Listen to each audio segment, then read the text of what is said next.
வணக்கம். இன்றைய முக்கிய செய்திகள். தீயணைப்பு துறைக்கு முதல் முறையாக தேர்வு செய்யப்பட்ட 17 பெண்கள் உள்ளிட்ட 59 பேருக்கு பணியாணை முதல்வர் ரங்கசாமி வழங்கினார். புதுச்சேரி தீயணைப்பு துறையில் காலியாக உள்ள 58 தீயணைப்பாளர்கள் மற்றும் 12 டிரைவர் பதவிகளுக்கு நேரடி தேர்வு மற்றும் உடற்தகுதி தேர்வு நடத்தப்பட்டது. அதில் தேர்வு செய்யப்பட்ட 49 தீயணைப்பாளர்கள் மற்றும் 10 டிரைவர்களுக்கு பணியாணைகளை முதல்வர் ரங்கசாமி நேற்று வழங்கினார். தொடர்ந்து இத்துறையில் கடந்த 10, 15 மற்றும் 25 ஆண்டுகள் பதவி உயர்வின்றி பணிபுரிந்து வந்த தீயணைப்பாளர்களுக்கு முறையே முன்னணி தீயணைப்பாளர் சிறப்பு நிலை, நிலைய அதிகாரி சிறப்பு நிலை 74 பேர் மற்றும் நிலைய அதிகாரி சிறப்பு நிலை 1 39 பேருக்கு சிறப்பு நிலை சீருடை அந்தஸ்திற்கான ஆணைகளை வழங்கினார். சட்டசபையில் நடந்த இந்நிகழ்ச்சியில் சபாநாயகர் செல்வம், சாய் சரவணன்குமார் எம்எல்ஏ, அரசு செயலர் முத்தம்மா, அரசு செயலர் கோட்ட மற்றும் உட்கோட்ட தீயணைப்பு அதிகாரிகள் உடனிருந்தனர். புதுச்சேரி தீயணைப்பு துறையில் முதல் முறையாக பெண்களுக்கு இடஒதுக்கீடு அளித்து 17 பேர் தீயணைப்பாளர்களாக பணியமர்த்தப்பட்டிருப்பது குறிப்பிடத்தக்கது. புதுச்சேரி முதல்வரின் பாராளுமன்ற செயலர் திரு ஜான்குமார் எம்எல்ஏ பிறந்த நாளை முன்னிட்டு அரியூர் பகுதியில் இரத்த தான முகாம் நடைபெற்றது. புதுச்சேரி முதல்வரின் பாராளுமன்ற செயலரும் காமராஜ் நகர் தொகுதி சட்டமன்ற உறுப்பினருமான திரு ஜான்குமார் அவர்களின் பிறந்தநாள் விழா அவரது தொண்டர்கள் மற்றும் ஆதரவாளர்களால் வெகு விமர்சையாக அன்னதானம் வழங்கி கொண்டாடப்பட்டது. இந்நிலையில் அரியூர் கண்ணபிரான் ஏற்பாட்டில் அரியூர் பகுதியில் பிறந்தநாள் விழாவை முன்னிட்டு மாபெரும் இரத்த தான முகாம் நடைபெற்றது. இதில் திரளான அப்பகுதி பொதுமக்கள் கலந்து கொண்டு இரத்த தானம் வழங்கி திரு ஜான்குமார் எம்எல்ஏ அவர்களுக்கு பிறந்தநாள் வாழ்த்துக்களை தெரிவித்தனர்.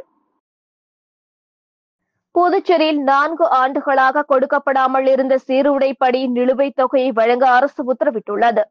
இதன் மூலம் அரசுக்கு 20 கோடி ரூபாய் செலவாகும். புதுச்சேரி அரசு துறைகளில் சுகாதாரத்துறை, போலீஸ், தீயணைப்புத்துறை, மின்துறை, எம்டிஎஸ் உள்ளிட்ட சீருடை பணியாளர்களும் உள்ளனர். இவர்கள் பணியின் போது கட்டாயம் சீருடை அணிந்து பணியாற்ற வேண்டும். இந்த சீருடையை தைத்து சுத்தமாக வைத்துக் கொள்ள சீருடை படியும் வழங்கப்படுகின்றது. முன்பு மாதாந்திர படியாக வழங்கப்பட்ட இந்த படி இப்பொழுது ஒரே தவணையாக ஆண்டிற்கு ஒரு முறை வழங்கப்படுகின்றது. 7வது ஊதிய குழுவின் பரிந்துரையின்படி புதுச்சேரி அரசு ஊழியர்களுக்கு கடந்த 2021ஆம் ஆண்டு முதல் சீருடை படி அமல்படுத்தப்பட்டது. இருப்பினும் 2017ஆம் ஆண்டு முதல் 2021ஆம் காலகட்டத்தில் அரசு ஊழியர்களுக்கு சீருடை படி வழங்கப்படவில்லை.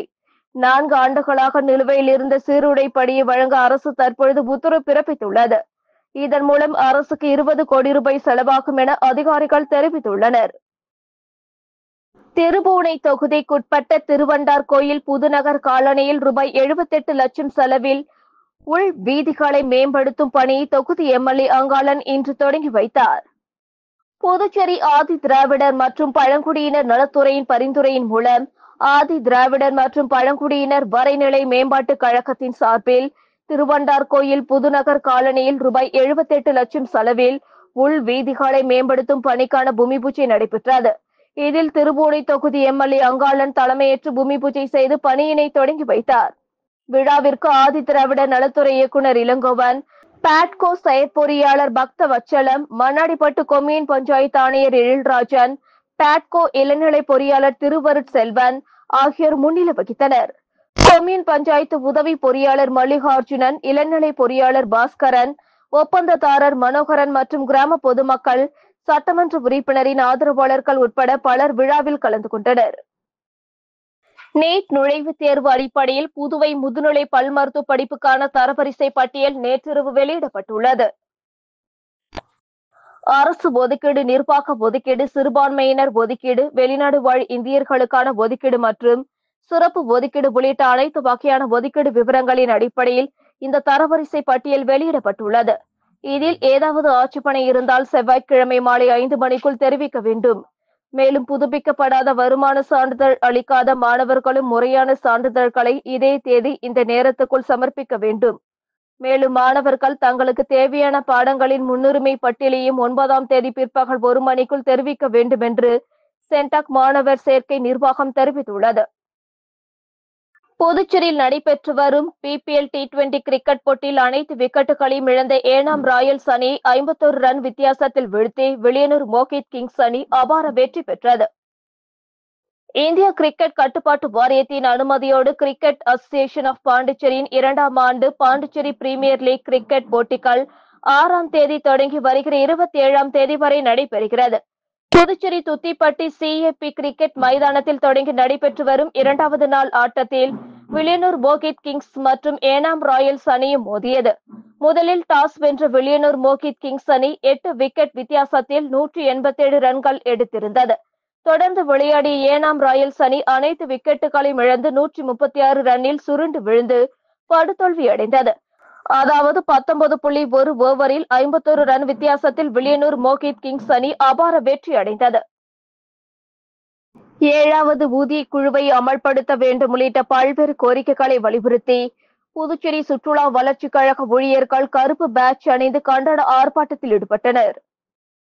புதுச்சேரி அரசு சுற்றுலா வளர்ச்சிக் கழக ஊழியர்களின் கூட்டமைப்பு சார்பில் கண்டன ஆர்ப்பாட்டம் கடற்கரை சாலையில் உள்ள சுற்றுலா வளர்ச்சிக் கழக அலுவலகம் முன்பு நடைபெற்றது.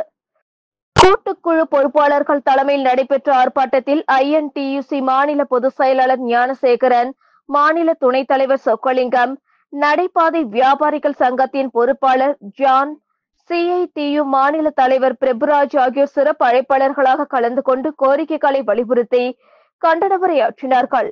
ஆர்ப்பாட்டத்தில் 50க்கும் மேற்பட்ட ஊழியர்கள் கலந்து கொண்டு கருப்பு பேட்ஜ் அணிந்து 7வது ஊதிய குழுவை அமல்படுத்த வேண்டும், பதவி உயர்வு வழங்க வேண்டும், வாரிசுதாரர்களுக்கு வேலை வழங்க வேண்டும் உள்ளிட்ட பல்வேறு கோரிக்கைகளை வலியுறுத்தி அதிகாரிகளையும் ஆட்சியாளர்களையும் கண்டித்து கண்டன கோஷங்கள் எழுப்பினர். புதுச்சேரியில் டிப்பர் லாரி மோதியதில் தந்தையுடன் பைக்கில் பள்ளிக்கு சென்ற 2 மாணவர்கள் சம்பவ இடத்திலே உயிரிழந்த சம்பவம் பெரும் சோகத்தை ஏற்படுத்தியுள்ளது. புதுச்சேரி தொண்டமாநத்தம் பகுதியை சேர்ந்தவர் நடன சபாபதி. புதுச்சேரி அரசு கூட்டுறவுத்துறையில் பணிபுரிந்து வருகிறார். இவரது மனைவி அனிதா. இவர்களுக்கு 2 மகன்கள் உள்ளனர். முத்திரையர்பாளையம் தனியார் பள்ளியில் ஜீவா 9ஆம் வகுப்பும், துவாரகேஷ் 4ஆம் வகுப்பும் பயின்று வந்தனர். இந்த நிலையில் இன்று காலை வழக்கம் போல நடன சபாபதி தனது 2 மகன்களையும் பைக்கில் அழைத்துக் கொண்டு பள்ளிக்கு சென்று கொண்டிருந்தார். துறையூர் அருகே வந்தபோது வேகமாக வந்த டிப்பர் லாரி நடன சபாபதியின் பைக்கின் பின்பக்கம் மோதியதில் மூவரும் நிலை தடுமாறி கீழே விழுந்தனர். அப்பொழுது லாரியின் சக்கரத்தில் சிக்கி சகோதரர்கள் இருவரும் தலை நசுங்கி சம்பவ இடத்திலே பரிதாபமாக உயிரிழந்தனர். விபத்தில் பலத்த காயமடைந்து கிடந்த நடன சபாபதி தன் கண் முன்னே 2 மகன்களும் உடல் நசுங்கி பலியானதை கண்டு கதறி அழுதார். இதையடுத்து அங்கிருந்தவர்கள் ஓடி வந்து நடன சபாபதியை மீட்டு அரசு மருத்துவமனைக்கு சிகிச்சைக்காக அனுப்பி வைத்தனர். இதனிடையே விபத்து ஏற்படுத்திய லாரி ஓட்டுநர் தப்பி ஓடிய நிலையில் பொதுமக்கள் லாரியை அடித்து நொறுக்கி சூறையாடினர். மேலும் அப்பகுதியில் வேக தடை அமைக்க வேண்டும், கனரக வாகனங்களை தடை செய்ய வேண்டும் உட்பட பல்வேறு கோரிக்கைகளை வலியுறுத்தி அப்பகுதி மக்கள் சாலை மறியல் போராட்டத்தில் ஈடுபட்டனர். இது குறித்து தகவல் அறிந்த வில்லியனூர் போக்குவரத்து போலீசார் சம்பவ இடத்திற்கு விரைந்து வந்து உடலை கைப்பற்றி பிரேத பரிசோதனைக்காக அரசு மருத்துவமனைக்கு அனுப்பி வைத்தனர். போராட்டத்தில் ஈடுபட்ட மக்களிடம் போலீசார் பேச்சுவார்த்தை நடத்துவதை தொடர்ந்து போராட்டம் கைவிடப்பட்டது. புதுச்சேரியில் தந்தை கண்முன்னே 2 மகன்கள் பரிதாபமாக உயிரிழந்த சம்பவம் பெரும் சோகத்தை ஏற்படுத்தியுள்ளது. பராமரிப்பு காரணமாக புதுச்சேரியிலிருந்து விழுப்புரம் மறுமார்க்கமாக விழுப்புரத்திலிருந்து புதுச்சேரிக்கு செல்லும் பயணிகள் ரயில் 6 நாட்கள் முழுவதுமாக ரத்தாகிறது. விழுப்புரம் ரயில் நிலையத்திலிருந்து அதிகாலை 5:25 மணிக்கு புறப்படும் விழுப்புரம் புதுச்சேரி பயணிகள் ரயில் இம்மாதம் 10ஆம் தேதியிலிருந்து 15ஆம் தேதி வரை முழுவதுமாக ரத்து செய்யப்படுகிறது. அதே போன்று மறுமார்க்கமாக புதுச்சேரியிலிருந்து விழுப்புரத்துக்கு காலை 8:05க்கு புறப்படும் பயணிகள் ரயில் இதே நாட்களில் முழுவதுமாக ரத்து செய்யப்படுகிறது.